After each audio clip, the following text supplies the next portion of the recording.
우리가 오늘 한없이 고백해도 지나치지 않는 고백이죠. 2024년 한 해 모든 것이 하나님의 은혜였습니다. 2024년을 살아오면서 정말 마음 아프게 힘들게 좌절하고 낭망했던 그 시간도 있었을 겁니다. 얼마 전 또 모안국제공항에서 일어난 비행기 사고로 큰 충격이 한국 사회에 다가왔습니다. 너무나 안타깝고 유가족들에게 하나님의 위로가 있기를 정말 바라는 마음이 있습니다. 그러나 그런 사고에도 불구하고 우리의 삶에도 크고 작은 2024년의 사건들이 있었지만 그럼에도 불구하고 오늘 우리가 이 자리에 있게 된 것이 하나님의 은혜인 줄 믿습니다. 하나님은 여기까지 우리를 인도하신 줄 믿습니다. 그 하나님은 에베네셀의 하나님이셨습니다. 그 하나님께 모든 감사와 영광을 올려드립니다. 우리를 여기까지 인도하신 에베네셀의 하나님은 지금 우리와 함께하고 계십니다. 그 하나님은 우리의 임마누엘 되시는 하나님이십니다. 우리를 여기까지 인도하신 하나님께서 또한 우리가 함께하시는 임마누엘 하나님께서 2025년도 여호와의 일의 하나님으로 우리의 삶을 이끌어 가실 줄 믿습니다. 오늘 여기에 계신 하나님께서 우리의 삶을 이끌어 가실 그 여호와 일의 하나님께서 송구영신 예배를 드리면서 우리에게 주시는 이 말씀을 통해서 우리에게 한 번 더 용기와 힘을 주시기를 축복합니다. 또한 이 말씀을 통해서 이 말씀이 2024년도 우리가 2025년도를 어떻게 살아야 될지에 대한 삶의 지표와 힘이 될 수 있기를 간절히 축복합니다. 오늘 우리가 읽은 본문의 말씀을 배경을 이해하기 위해서는 오늘 본문의 말씀이 포함되어 있는 이사야서에 대한 좀 짧은 지식이 잠깐의 지식이 필요합니다.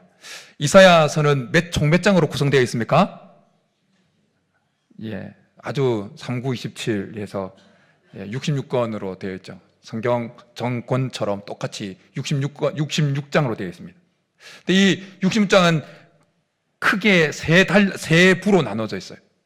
1장부터 39장까지, 1장부터 35장까지 1부이고, 그 다음에 36장부터 39장까지가 삽입되어진 그 사건을 기록하고 있는 것이 2부이고, 그리고 40장부터 66장까지가 3부입니다.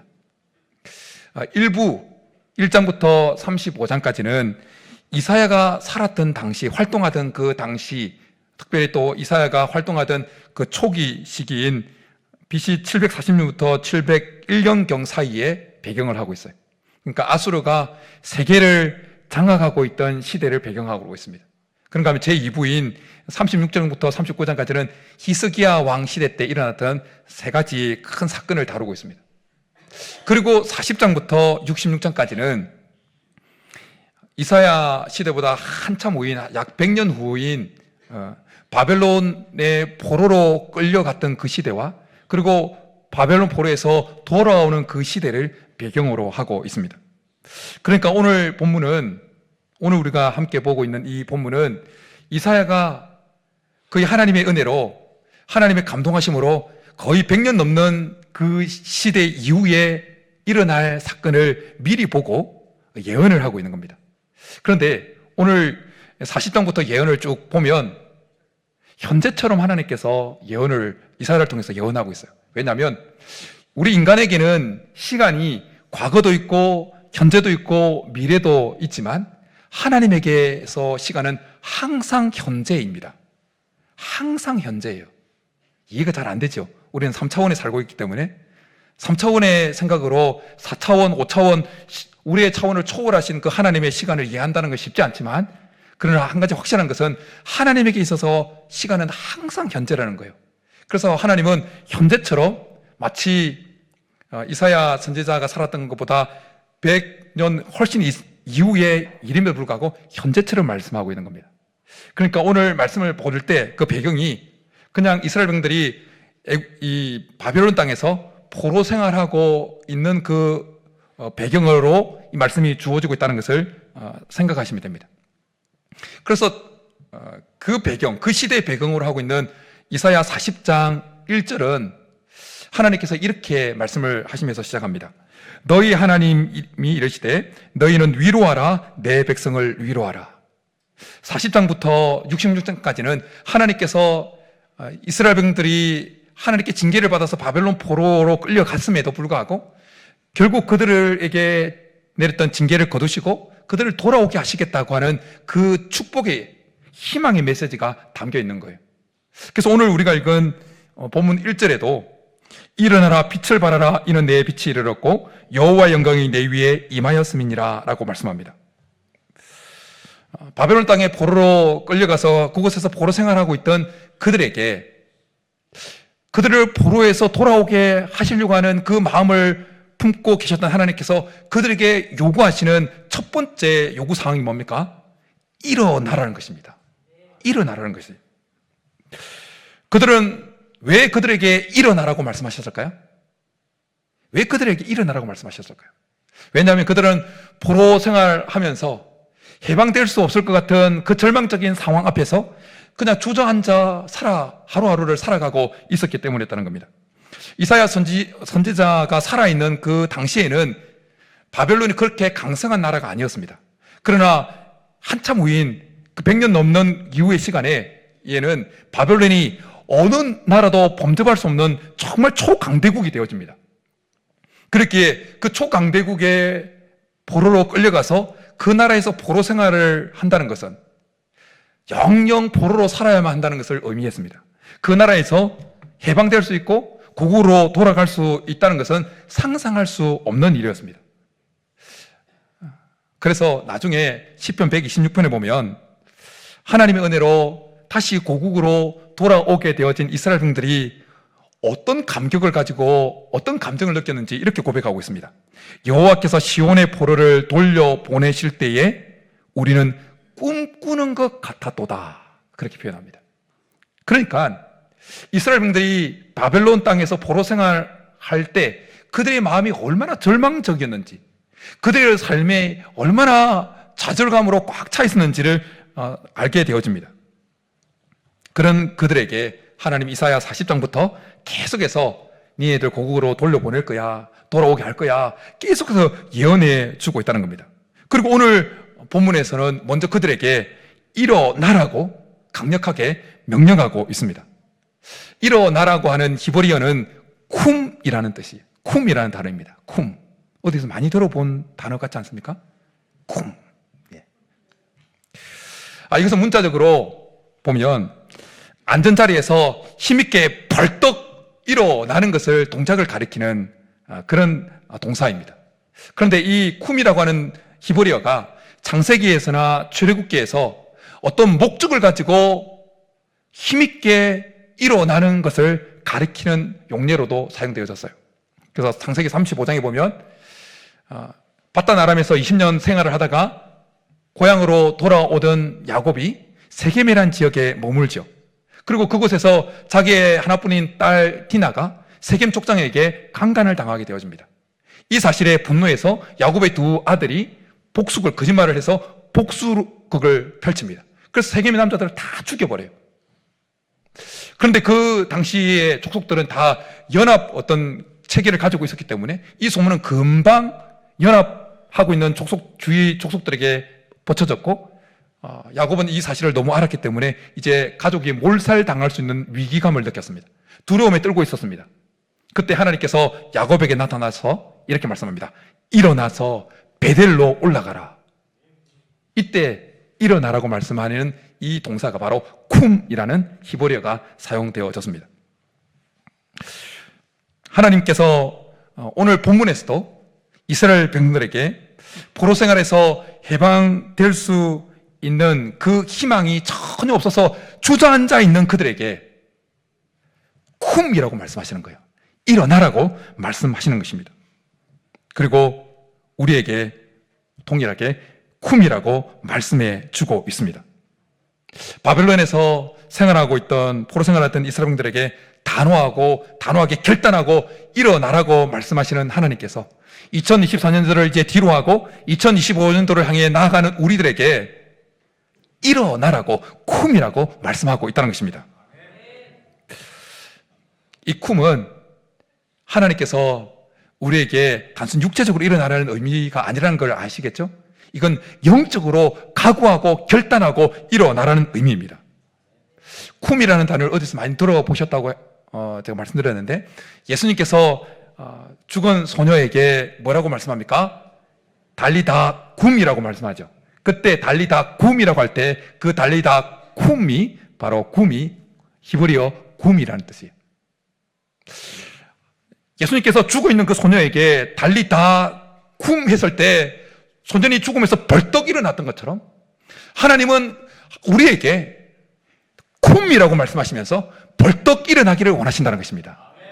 2025년도를 우리가 향해 나아가고 있는데 여전히 2024년도에 매여서 주저앉아있지 말고 쿰 하라고 말씀하시는 거예요. 이 음성은 저와 여러분을 향한 하나님의 강력한 희망의 메시지인 것입니다. 저는 이 말씀을 하나님께서 저에게 주신 말씀이라고 받아들였어요. 그래서 선포를 했어요. 거울을 보면서 제 이름을 부르면서 용환아 쿰! 계속 외쳤어요. 용환아 쿰!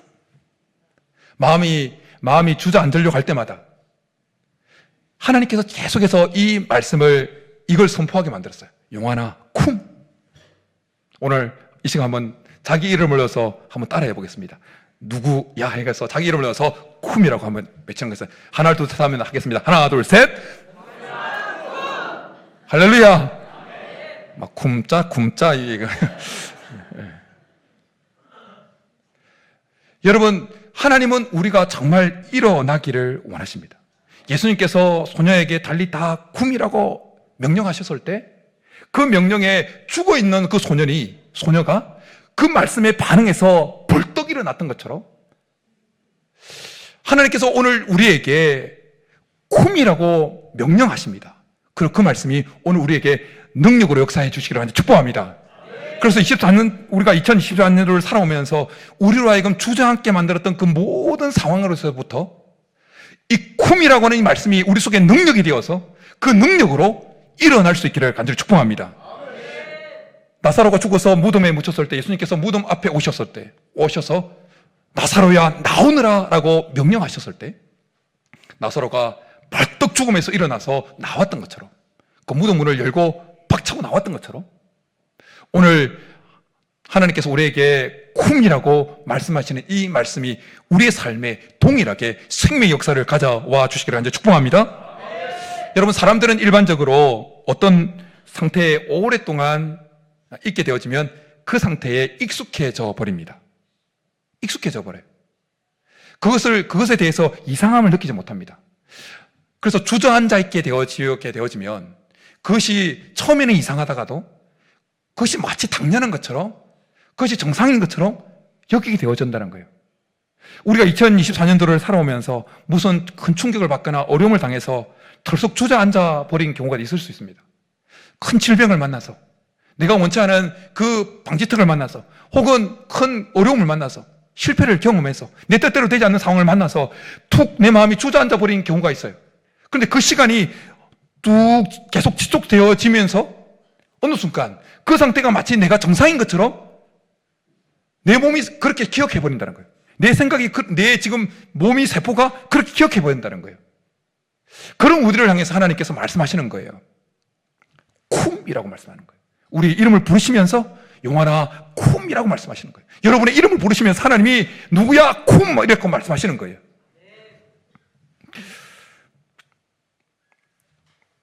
직업의식이 투철한 한 택배기사가 있다고 그래요. 이분이 오랜만에 자기 가족들을 데리고 아내 집에 찾아간 거예요. 친정집에 찾아간 거예요. 애들이 막 신났습니다. 이제 할머니 보니까. 그리고 도착해서 그 아파트 장모님 집에 벨을 딱 눌렀어요. 안에서 뭐라고 말 나왔을까요? 누구세요? 이렇게 이제 통상적으로 물었어요. 그러니까 그 아저씨가 뭐라고 대답했을까요? 택배요. 이렇게. 너무 익숙했기 때문에. 우리에게 익숙한 것을 쉽게 벗어나기가 쉽지는 않습니다. 우리가 2024년도를 살아오면서 많이 주저앉아 있는 것에 익숙해져 있다 할지라도 오늘 하나님께서 일어나라고 쿰이라고 말씀하시는 이 말씀에 반응할 수 있기를 축복합니다. 우리가 2024년도를 살아왔고 이제 2025년도를 살아갈 때 우리의 마음을 주저앉게 만들 수 있는 일들을 원하기는 하나도 안 만났으면 좋겠지만, 그러나 우리의 인생이 그렇지 않다는 것 알고 있습니다. 우리가 2025년도를 살아갈 때 뜻하지 않게 우리의 마음을 주저앉게 만드는, 우리의 생각을 주저앉게 만들고, 우리의 열정을 주저앉게 만들고, 우리의 의지를 주저앉게 만드는 일들을 많이 만날 수도 있을 겁니다. 그때 꼭 기억하십시오. 쿵 일어나라. 하나님께서 우리의 이름을 부르시면서 누구야 쿵 하는 이 음성을 마음속에 새길 수 있기를 축복합니다. 여러분, 예수님을 끊임없이 주저앉도록 하시기 위해서 계속해서 예수님을 공격했던 사단 마귀는 2025년도에도 우리를 끊임없이 공격할 거예요. 주저앉도록, 마음을 주저앉도록 할 겁니다. 그때 그 주저앉는 자리에서 일어나라고 말씀하시는 주님의 명령을 가슴에 새기고, 그 명령이 우리에게 능력이 되어서 계속해서 다시 일어날 수 있게 하는 축복합니다. 사단의 공격에서 충격을 받아서 잠시는 혹시 넘어진다 할지라도, 쓰러진다 할지라도, 그 쓰러져 있는 순간에 하나님이 땅을 치시면서, 지진을 내시면서 나의 이름을, 우리 각자의 이름을 부르면서 쿰이라고 외치는 그 음성을 듣고 벌떡 일어날 수 있게 하는 축복합니다. 여러분, 아침에 알람 시계가 막 울리잖아요. 탁 울리잖아요. 우리 집에도 많이 울립니다. 많이 울려요. 여기. 시간 맞춰놓고. 근데 안 꺼요. 근데 여러분, 알람이 막 울리면 어떻습니까? 두 가지 선택을 할 수 있습니다. 그 알람 꺼버리고 계속 자든지, 아니면 그 알람을 듣고 벌떡 일어나든지, 두 가지 선택 중에 한 가지입니다. 우리가 2025년을 살아갈 때 분명히 우리의 마음을 주저앉게 만드는 일들을 만나게 될 때요, 그때 하나님이 우리를 사랑하시기 때문에 여전히 오늘 송구영신 예배 때 말씀하셨던 쿰이라는 단어를 들려주실 거예요. 쿰이라는 배를 울려주실 거예요. 음성을 들려주실 거예요. 그때 자명종 꺼버리고 그냥 자버리는 사람처럼 되는 것이 아니라 그 하나님의 쿰의 음성을 듣고 벌떡 일어나는 2025년도 한 해가 될 수 있기를 축복합니다. 여러분, 주저앉아 있는 자리에서 벌떡 일어나야 하나님께서 펼쳐가시는 그 역사의 물줄기에 같이 올라탈 수가 있는 것입니다. 하나님은 2025년도에 우리 가운데 큰 역사를 이루어 가실 줄 믿습니다. 그 역사를, 하나님께서 우리의 삶에 2025년도 이루어 가실 그 역사를 오롯이 우리의 삶에 느끼고 누리고 경험하기 위해서는 주저앉아 있어는 안 되는 겁니다. 벌떡 일어나야 하는 것입니다. 하나님께서 이스라엘 백성들을 그 바벨론 땅에서 고향으로, 고국으로 돌아가게 하는 이 놀라운 일, 엄청난 새로운 일을, 이전 일은 생각하지 말고 잊어버리라고 말씀하실 만큼 큰 일을 행하실 그 일을 행하시려고 하시면서 그들에게 주저앉지 말고 일어나라고 말씀하시는 이유는 그 역사에 같이 올라타기를 원하셨기 때문이라는 것이었어요. 우리가 일어나야 하는 이유는 하나님께서 우리에게 명령하셨기 때문이기도 하지만 또 두 번째 이유가 등장해요. 오늘 본문에 보면 그것은 하나님의 빛이 우리에게 임했기 때문이라는 것입니다. 하나님께서 우리에게 주신 빛을 발하기 위해서 2025년도 일어나라고 말씀하십니다. 하나님께서 2025년도 우리에게 요구하시는 사항은 뭐냐? 일어나서 이제 빛을 발하라는 것입니다. 하나님께서 바벨론 땅에서 포로 생활하던 그들에게 일어나서 빛을 발하라고 하는 이유가 뭡니까? 오늘 1절에 보면 이는 내 빛이 이르렀고 여호와의 영광이 내 위에 임하였습니다 라고 말씀합니다. 그들이 바벨론에서 포로 생활할 때 그들은 그냥 어둠 자체였습니다. 그런데 이제 하나님의 빛이 그들에게 임했고 하나님의 영광이 그들에게 임했기 때문에 그들은 이제 어둠이 아니라 빛이 되었다는 거예요. 그러니 일어나서 빛을 발하라고 말씀하는 겁니다. 예수님 마태복음 5장에서 우리를 향해서 뭐라고 말씀합니까? 너희는 세상의 뭐라? 빛이라고 말씀합니다. 그리고는 그 빛이 어디에 위치해야 되는지 이렇게 말씀해 줍니다. 사람이 등불을 켜서 말 아래 두지 아니하고 등경 위에 두나니 이러므로 집 안 모든 사람에게 비치느니라. 한 번 더요. 사람이 등불을 켜서 말 아래 두지 아니하고 등경 위에 두나니 이러므로 집 안 모든 사람에게 비치느니라. 이 본문에서 나오는 말이 무슨 말을 가리키는 거죠? 사람들이 타고 다니는 말을 가리키는 겁니까? 예. 이것은 사람들이 타고 다니는 말을 가리키는 것이 아니라 약 9리터 정도의 용량을 가지고 있는 곡식을 재는 그릇을, 용기를 가리키는 말이에요. 예수님 당시에 성당이 없었어요. 그래서 불을 한번 탁 켜면 그 불을 끄지 않고 잘 간직해야 됐어요. 그런데 잠깐 자리를 비울 때는 그 말을, 9리터 되어지는 곡식을 담는 그 큰 용기를 그 등잔에서 등을 내려서 이게 이렇게 덮어 놓는 거예요. 왜냐하면 뱀이나 짐승들이 와서 그 불을 탁 건드려서 화재 날까봐. 특수한 경우에만 그렇다는 거예요. 그런데 평소에는 그 등을 켜놓은 그 등은 항상 등잔 위에 올려놓아서 켜 있어야 된다는 거예요. 이것이 정상적인 모습이라는 거예요. 하나님께서 우리에게 빛을 주시면서 우리를 빛으로 만드시고는 우리가 어떤 상태에 있는 것이 정상이라고 말씀하냐면 빛을 발하고 있는 것이 정상이라는 것입니다. 우리가 지난날의 아픔과 고통과 그 습관에 그냥 주저앉아 있는 것은 마치 등을 말 아래 그냥 말로, 동기로 등을 덮어놓는 격이라는 것입니다. 그것은 하나님이 결코 원하시는 모습이 아닌 것입니다. 여러분, 독수리는 어둠이 내려앉으면 자기 그 집에 들어가서 그냥 움츠리고 있습니다. 그러나 해가 떠서 빛을 비추게 되어지면 독수리는 날개를 펴고 창공을 확 날아오릅니다. 왜요? 빛이 이제 임했기 때문에. 하나님께서 우리에게 빛을 주셨고 빛이 임했기 때문에 이제 우리는 올라야 될 줄 믿습니다. 그리고 빛을 발해야 될 줄 믿습니다. 하나님께서 이스라엘 백성들에게, 바벨론 포로 생활하는 이스라엘 백성들에게 일어나서 빛을 발해야 되는 이유가 그들에게 빛이 임했기 때문이라는 것이 첫 번째 이유고, 또 두 번째 이유는 세상이 점점 어두워져 가고 있기 때문이라고 말씀해 주고 있습니다. 사람들이 더 캄캄함 속에 들어갈 것이기 때문에 일어나서 빛을 발해야 된다고 말씀합니다. 2절에 말하는 이 어둠, 2절에 말하는 어둠은 마치 태초에 빛이, 원초적인 그 빛이 창조되기 전에 그 어둠의 상태를 연상합니다. 그리고 출애굽 10장에 등장하는 하나님께서 10가지 재앙을 내릴 때 몇 번째 재앙입니까? 흑암 재앙이 확 내려서 온 이스라엘을 캄캄하게 만들었던 그 사건을 연상하게 만듭니다. 오늘 2절에 어둠이라고 하는 호셰크라고 하는 히브리가 사용되었는데 이것은 동일하게 창세기 1장 2절 흑암이 깊음 중에 있다고 말씀할 때 그 흑암이라는 단어와 동일한 단어예요.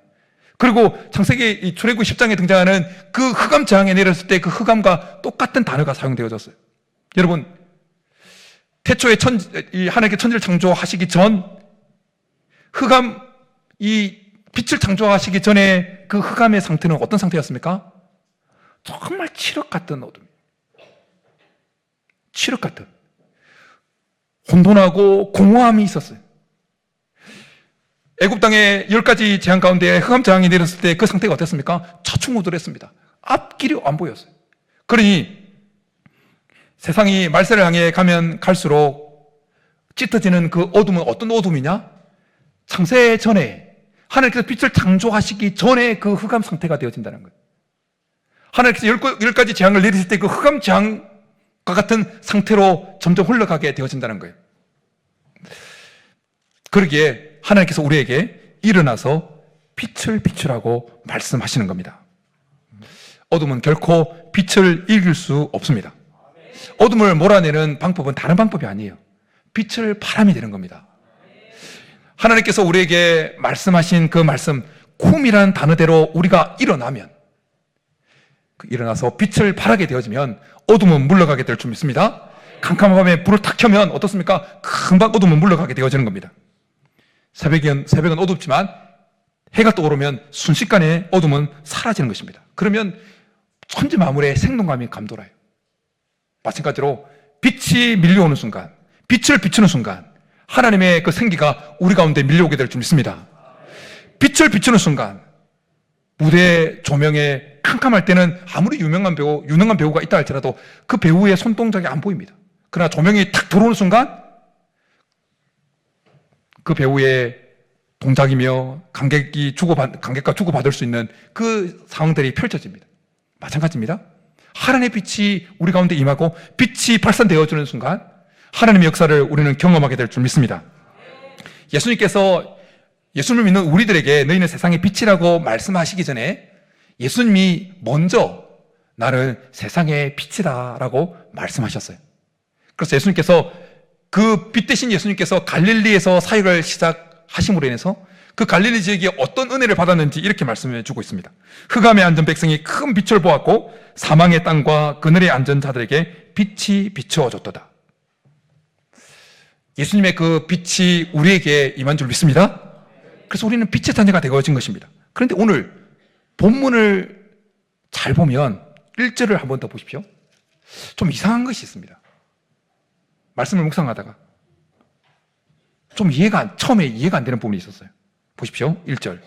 일어나라 빛을 발하라 이는 내 빛이 이르렀고 라는 표현에서 이상한 것이 하나 있었어요. 이상하게 다가왔던 것이었어요. 왜? 하나님은 일어나라 빛을 발하라고 말씀하시면서 그 이후로 나의 빛이 너에게 임했다고 말씀하지 않고 너의 빛이 임했다고 말씀하시는가? 아니, 하나님의 빛이 임했다고 표현해야 되잖아요. 일어나라 빛을 발하라 나의 빛이 너에게 임했으니 이제 일어나라 빛을 발하라고 말씀하셔야 되는 게 정상 아니냐는 거예요.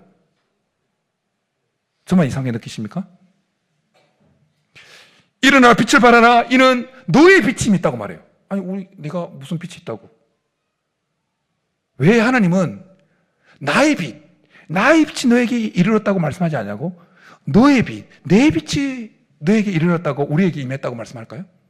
이 표현을 통해서, 이 말씀을 통해서 하나님께서 뭘 우리에게 말씀하고 싶으셔서 나의 빛이 이르렀다고 말씀하지 않냐고? 너의 빛이 이르렀다고 말씀하실까요? 하나님께서 이 말씀을 통해서 우리에게 주시는 도전이 있는 겁니다. 그것은 우리에게 임한 하나님의 빛이 진짜 나의 빛이 되게 하라는 것입니다.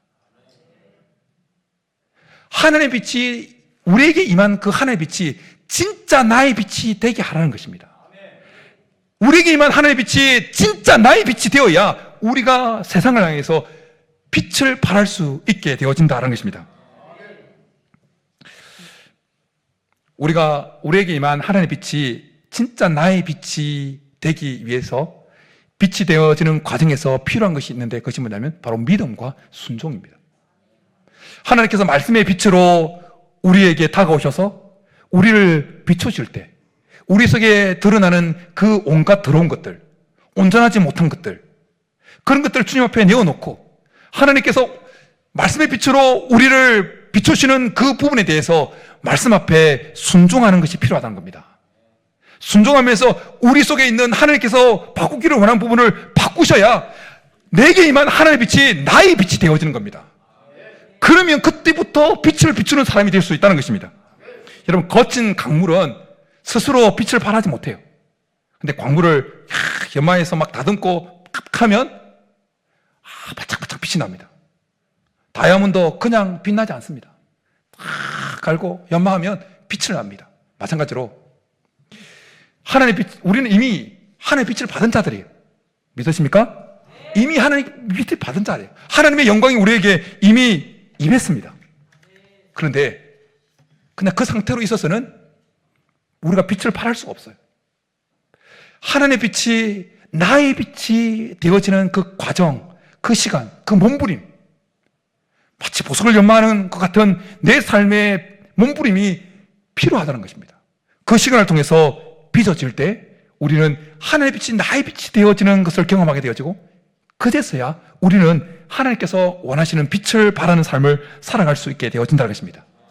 이런 빛이 비춰와도 거울에 오물이 가득, 먼지가 가득 쌓여있으면 어떻습니까? 반사하지 못합니다. 근데 깨끗하게 닦아놓으면 어떻습니까? 조그만한 빛도 그냥 금방 반사내잖아요. 마찬가지입니다. 하나님의 엄청난 빛이 우리에게 온다 할지라도 우리의 상태가 먼지 가득하고 때가 가득한 거울석 같은 상태이면 전혀 그 빛이 나의 빛이 될 수가 없는 거예요. 근데 깨끗하게 닦아놓으면 연마하듯이 깨끗하게 말씀의 빛 앞에 내가 믿음과 순종으로 말씀 앞에 몸부림치고 그렇게 살아내려고 그렇게 변화되려고 연마하고 하면 깨끗하게 닦이는 거예요. 그럼 하나님의 빛이 마치 나의 빛이 되어서 마치 내가 비추는 것처럼. 여러분, 달 보면 마치 달이 그 빛을 내는 것처럼 보이지 않습니까? 근데 우리가 알고 있는 대로 사실은 태양빛을 받아서 달이 비추는 거라는 걸 우리가 알고 있잖아요. 그런데 그 과학적인 지식 없는 어린아이들에게 보세요. 물어보세요. 달이 그냥 자기 빛을 내는 것처럼 그렇게 이야기를 해요. 마치 달이 자기 빛을 내는 것처럼. 태양빛을 받았는데 마치 달이 자기 빛인 것처럼 비추게 되어진다는 거예요. 마찬가지입니다. 하나님의 빛이 나에게 임했는데 그 빛이 나의 빛이 되어지는 과정을 거치게 되어져야 진짜 사람들이 볼 때 예수 그리스도를 우리를 통해서 발견하게 되어진다는 것입니다. 세상 사람들은 예수 그리스도를 직접 볼 수가 없습니다. 사람들이 직접 태양을 볼 수 없는 것처럼 세상 사람들은 예수님을 직접 볼 수가 없어요. 빛이신 예수님을 직접 볼 수 없습니다. 그러기에 간접적으로 보는 거예요. 우리가 간접적으로 달의 그 밝기를 통해서 태양의 빛이 어느 정도인지 어느 정도 직감하게 되어지는 거예요. 마찬가지입니다. 세상은 빛으로 부름받은 우리를 통해서 우리가 바라는 하나님께서 우리에게 임한 그 빛이 나의 빛이 되어서 바라는 그 빛을 통해서 우리를 통해서 예수 그리스도를 보게 되어진다는 것입니다.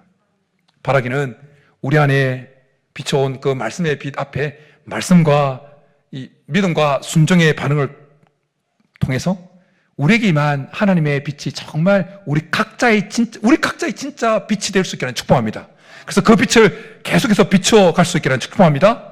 그렇게 되어지면 어떤 역사가 일어납니까? 3절과 4절 우리 같이 한번 읽겠습니다. 시작. 나라들은 내 빛으로, 왕들은 비치는 내 광명으로 내 눈을 들어 사방을 보라. 무리가 다 모여 내게로 오느니라. 내 아들들은 먼 곳에서 오겠고 내 딸들은 안기어 올 것이라. 우리가 정말 우리의 이름을 부르시면서 쿰하시는 그 하나님의 음성에 반응해서 그 말씀이 능력이 되어서 우리를 모든 주저앉는 자리에서 벌떡 일어나게 만드시고, 그리고 우리에게 비춰온 그 하나님의 빛 앞에 우리가 믿음과 순종으로 몸부림침으로 그 빛이 나의 빛이 되게 해서 비추게 되어지면 어떤 역사가 일어난다고요? 민족들이 돌아오고 열방들이 돌아오고 그리고 자녀들이 돌아오게 된다는 겁니다. 여러분, 우리가 2025년도 우리가 정말 그렇게 한다면 우리가 앉을 수밖에 없는 그 상황 속에서 우리 이름을 부르시면서 하시는 하나님의 음성을 듣고 벌떡 일어나서 하나님께서 비춰주는 그 말씀 앞에 우리가 믿음과 순종으로 우리의 몸부림치면서 우리 내면을 깎아서 보석처럼 우리 내면을 빚어서 하나님의 빛이 나의 빛이 되게 만들어서 빛을 비춘다면 먼저 우리 안에 있는 모든 어둠은 사라지게 될 줄 믿습니다. 우리 가정 안에 있는 어둠은 사라지게 될 줄 믿습니다. 우리 공동체 안에 있는 어둠은 사라지게 될 줄 믿습니다. 더 나아가서 우리 사회 가운데, 우리 민족 가운데 드리운 이 어둠은, 짙은 어둠은 물러가게 될 줄 믿습니다. 2025년도 그렇게 살아내고 그렇게 역사를 경험하는 한 해 될 수 있기를 주님 여러분 축복합니다. 이 시간 우리 말씀 생각하면서 일어나라 주의 백성, 하나님 제가 일어나겠습니다. 벌떡 일어나겠습니다. 고백하면서 찬양하며 나가겠습니다.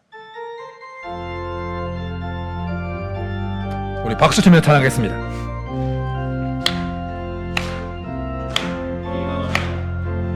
일어나라 주의 백성, 빛을 발하라. 주가 너의 영광으로 임하시리. 일어나라, 일어나라 주의 백성, 빛을 발하라. 주가 너의 영광으로 임하시리라. 온 세상이 어둠 속에 헤매고 있지만 주가 너와 함께 계셔 회복을 명하리라. 일어나라, 빛을 발하라.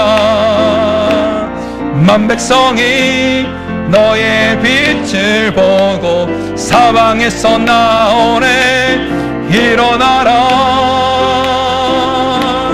빛을 발하라. 만 백성이 자유함을 얻어 기뻐하는도다. 할렐루야. 이 시간 우리 한번 결단하며 기도하며 나가겠습니다. 2025년도를 살아갈 때 사단은 끊임없이 우리의 마음을 주저앉게 만들고 끊임없이 공격할 겁니다. 우리가 원하지는 않지만 예수님을 꼿꼿 드리려고 주저앉히려고 했던 사단은 하나님의 자녀된 우리를 하여금 주저앉게 하려고 어려운 일을 만나게 만들고 실망하고 좌절하게 만들고 낙심케 만드는 일들을 만나게 할 거예요. 그러나 그럴 때마다 쿰이라는 이 음성, 일어나라고 말씀하시는 이 음성이 우리에게 능력으로 역사해달라고, 우리 이름을 부르시면서 쿰이라고 하나님 말씀해달라고, 그리고 말씀하시는 그 음성이 우리에게 능력이 되게 도와달라고, 그 음성 듣고 우리가 벌떡 주저앉아 있는 자리에서 벌떡 일어나서 하나님께서 우리에게 임한 그 빛을 나의 빛으로 만들어서 발산함으로 우리에게 밀려왔던 모든 어둠이 떠나가는 역사를 경험하는 2025년도 되게 도와달라고 우리 한번 주여 모르 기도하며 하겠습니다. 주여! 살아계신 하나님 아버지, 2024년도 은혜로 우리를 이끌어 오신 하나님, 2025년도로 우리가 향하여 나아갑니다. 사담하기는 끊임없이 우리의 마음을 주저앉도록, 하나님 끊임없이 낙심하게 만들도록, 예수님을 주저앉히려고 끊임없이 공격했던 그 사담하기는 2025년도 우리가 힘있게 나가려고 할 때마다 주저앉게끔 공격하고 낙심하게 만들 것이지만, 그러나 하나님 우리의 이름을 부르시면서 쿰이라고 말씀하시는, 일어나라고 말씀하시는 그 음성이 날마다 우리에게 들려지게 하여 주시옵소서. 그리고 그 음성이 우리에게 능력이 되게 도와주시옵소서. 그래, 하나님의 능력으로 일어나게 도와주시옵소서. 어떤 주저앉고 싶은 상황을 만난다 할지라도 일어나라고 말씀하시는, 쿰이라고 말씀하시는 그 하나님의 음성을 듣고 일어나 계속해서 전진해 나가는 2025년도 되게 도와주시옵소서. 하나님 뿐만 아니라 우리에게 임한 그 하나님의 빛이 이제는 나의 빛이 되게 도와주시옵소서.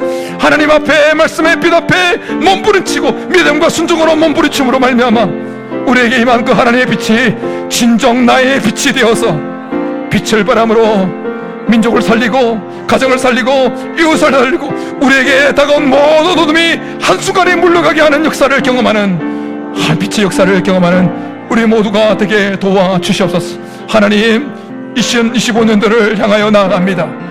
우리 모든 성도들 하나님의 능력으로 일어나 빛을 발할 수 있도록 도와주시옵소서. 역사하여 주시옵소서. 살아계신 하나님 아버지, 2025년도를 살아갈 때 사단은 끊임없이 우리로 하여금 주저앉게 하려고, 우리의 마음을 주저앉히려고 끊임없이 공격해 올 것이지만, 그러나 그럴 때마다, 우리의 마음이 주저앉을 때마다, 낙심될 때마다 하나님 2025년도 순간순간마다 우리에게 쿰이라는 음성을 들려주시옵소서.